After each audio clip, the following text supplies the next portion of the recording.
Da sunan Allah mai rahama mai jin ƙai. Asalin alaƙan Bahaushe da Bafulatani alaƙa ce wanda ta samo asali a wani ɓangare, tun daga kan karatun Alkur'ani mai girma, koya da kuma koyar da shi. Bafulatani da Bahaushe duk abu ɗaya ne, suna da alaƙa mai ƙarfi a tsakaninsu. Wannan dalilin ya sa mai girma ciyaman Dauda Kahutu Rarara yayyo waƙan neman haɗin kan Bahaushe da Bafulatani su zauna lafiya, domin su ɗin abu ɗaya ne.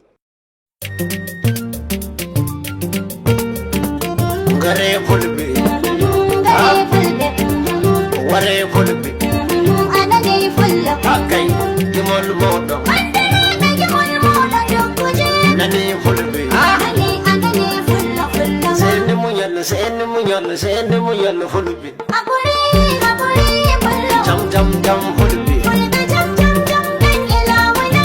Idi nagi, Fulla ammi nake fulla. idi tegal. Alamana, di fulbe.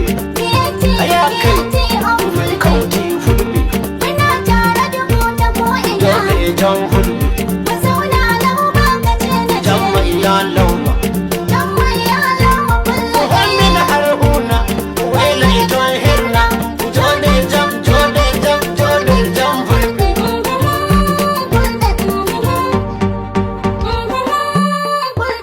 A daina kudin goro. A gyara zaman fada. Muna da ful'anun kwarai da ba su halin aibu. Idan haku ta hautu ne ka duba na damanka. A daina kudin goro. A gyara zaman fada. Muna da fulanin kwarai da masu halin aibu. Idan haku ta dauda ne ka tuntuɓi daman ka ce a daina kudin goro. A gyara zaman fada. Muna da fulanin kwarai da masu halin aibu. Idan haku ta dauda ne ka tuntuɓi daman ka. A kowane yare akwai na kada na kazuda. Ba ma na cikin kasar ba har na wajen boda. Ɗakin kwanan ka kar a zo ka ga ka huda. Idan laifin wada ne a je a fido shaida. Ko a tantance kar ka je ka kona makwancinka.